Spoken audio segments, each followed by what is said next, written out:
enfraquecer o controle profissional exercido por algumas instituições. Dentre elas, nós podemos citar o Conselho Federal de Medicina, a Ordem dos Advogados do Brasil e o Conselho Federal de Contabilidade. São organismos que exigem que, para o exercício profissional, a pessoa portadora de diploma realize algum tipo de avaliação para ingressar nos quadros e poder ter o pleno exercício da sua profissão. E acontece que essa proposta, né, ela é amparada, digamos assim, indiretamente, em 2 pontos constitucionais. O artigo 15, o inciso 15 do artigo 22 da Constituição Federal, o qual traz a necessidade da fiscalização e incentivo à educação pelo Estado e em amparo com a sociedade, e em nenhum momento ele versa sobre a questão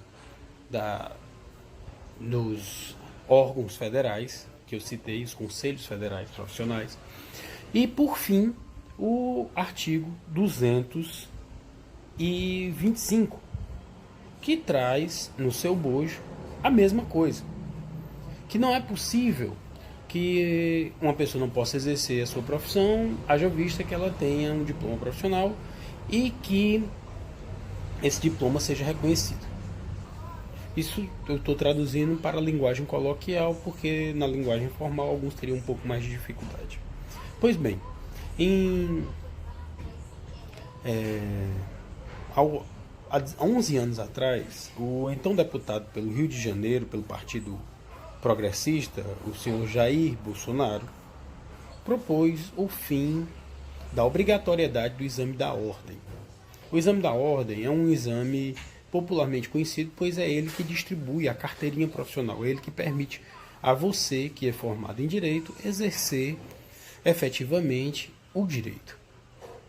E nessa visão, inclusive até se você for sócio de um escritório de advocacia, ou se você quiser ser diretor de uma empresa na área jurídica, você precisa ter uma inscrição ativa na Ordem dos Advogados do Brasil. Obviamente isso não é gratuito.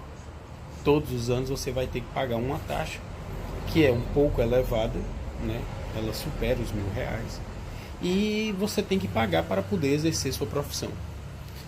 Acaba que o organismo, embora não tenha esse nome, fique muito parecido a um sindicato. E, como um sindicato, ele faz reserva de mercado. Ou seja, você não exerce a profissão se você não tiver inscrito nele. Segundo o ministro da Economia, Paulo Guedes, essa é a principal causa de problemas. Porque, segundo os artigos constitucionais, artigo 22, inciso 15 e também o artigo 225, não há necessidade, a Constituição não prevê a necessidade de um órgão autorizativo externo ao poder público para o exercício profissional. Vamos mais adiante. Em novembro de 2018, o Tribunal de Contas da União exarou uma decisão em que considerava a contribuição para a Ordem dos Advogados e extensivamente ao Conselho Federal de Contabilidade, ao Conselho Federal de Medicina, considerava essas contribuições de caráter tributário, ou seja, incidiria imposto. E, portanto, esses órgãos, esses conselhos federais, deveriam prestar contas ao Tribunal de Contas. Em fevereiro deste ano, 2019, a OAB entrou com mandato de segurança, pedindo para que essa decisão fosse desconsiderada, né? Em caráter liminar, pediu a suspensão desse pagamento, dessa auditoria que deveria ser feita nas contas, essa prestação de contas, e que, no mérito, fosse considerado indevido a cobrança, pois a OAB deveria ter autonomia para cuidar das suas próprias contas. Comentando, é obviamente importante que haja uma prestação de contas. Eu vou trazer um dado aqui Só para os senhores terem uma ideia, nós estamos falando do ano de 2016 e eu vou falar apenas de 3 eventos que aconteceram. Eventos que efetivamente são eventos arrecadatórios. O evento que eu quero citar para vocês é o Exame de Ordem número 19. Ele aconteceu em todo o país e ele teve a quantidade de inscritos de 134.618 participantes. Destes, 13.800, ou seja, um pouco menos de 10%, solicitou isenção e conseguiu. E teve um total de 120 pagantes, 120.811 pagantes, ao valor de R$ 240. Somados a esses 120 pagantes, na outra fase, na segunda fase, foram inseridas pessoas para o reaproveitamento. O que é o reaproveitamento? Às vezes você passa na primeira fase e faz o exame da segunda fase, não passa. Você paga mais um valor e pode fazer novamente o outro exame de segunda fase. Mas esse valor que você paga é R$ 120, ou seja, a metade. R$ 120 destes 14.065 pagaram, sendo que 1.006 solicitaram isenção e foram deferidas. Ou seja, 13.059 candidatos pagaram R$ 120. No total, o que a OAB arrecadou com apenas as inscrições para o exame de ordem número 19 foram R$ 30.561.720. Isso apurando-se apenas o exame de ordem. Só que por ano são 3 exames. Eu estou falando do primeiro. Teve ainda o exame 20, que teve 115 mil inscritos. Desses, 16 mil obtiveram a isenção, ficando 98.863 pagantes, somados a 15.475 pagantes de reaproveitamento, perfazendo um total de 114.340 pagantes e auferindo um valor de R$ 25.584.360. O último exame, ainda de 2016, perfez um total de mais ou menos 119 mil pagantes, 427. Por que eu digo que mais ou menos? Porque esses dados a OAB não disponibilizou plenamente. E aí nós podemos inferir em cima dos próprios dados que são públicos. Taxa de inscrição R$ 240, R$ 120 de reaproveitamento, R$ 26.622.240.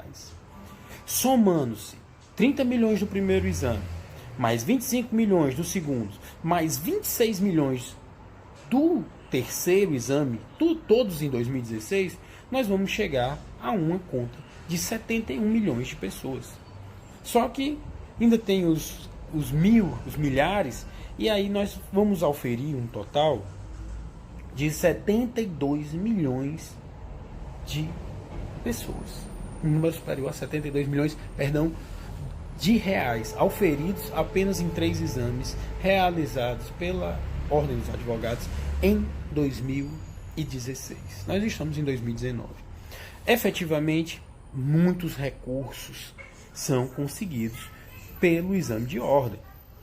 Valores que superam a casa dos 70 milhões. Isso em 2016. Se a gente for pegar todos os dados, conseguir todos os dados, 2017, 2018, nós vamos ver que esse valor, ele continua. Porque mesmo reduzindo-se um ano ou outro o número de inscritos, aumentou o valor da taxa.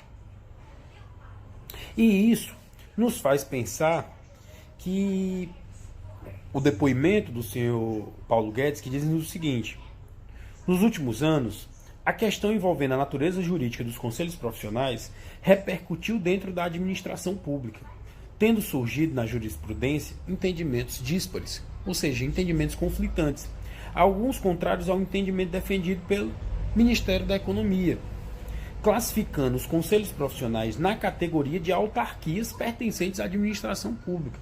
Ora, é óbvio que não são entes da administração pública, nenhum conselho de classe, de categoria profissional. E a OAB se manifestou, né, no dia 16 desse mês, ou seja, antes de ontem, terça-feira, referendando justamente o oposto do que disse o ministro, repudiando a fala do ministro sobre a proposta de emenda constitucional número 108 de 2019. Ao desobrigar os profissionais da inscrição em seus respectivos conselhos, a proposta ceifa um dos mais importantes instrumentos de defesa da sociedade na fiscalização profissional, com um claro e único propósito de engessar e silenciar as entidades. É óbvio que eu não concordo com isso. É óbvio que a OAB, o Conselho Federal de Medicina, Conselho Federal de Contabilidade e outros conselhos, como o Conselho Federal de Enfermagem, são super importantes, não somente para a reserva de mercado para os profissionais, mas principalmente para fiscalizar se realmente as pessoas estão agindo com decoro e dignidade ética. Porém, isso não garante efetivamente o direito dos cidadãos. Pelo contrário, muitas vezes há um corporativismo atroz que impede justamente que cidadãos de bem tenham acesso ao melhor da justiça. Vários e vários advogados já receberam advertências por não agirem com decoro, com ética. Isso nos ditames do próprio Estatuto da Ordem dos Advogados do Brasil.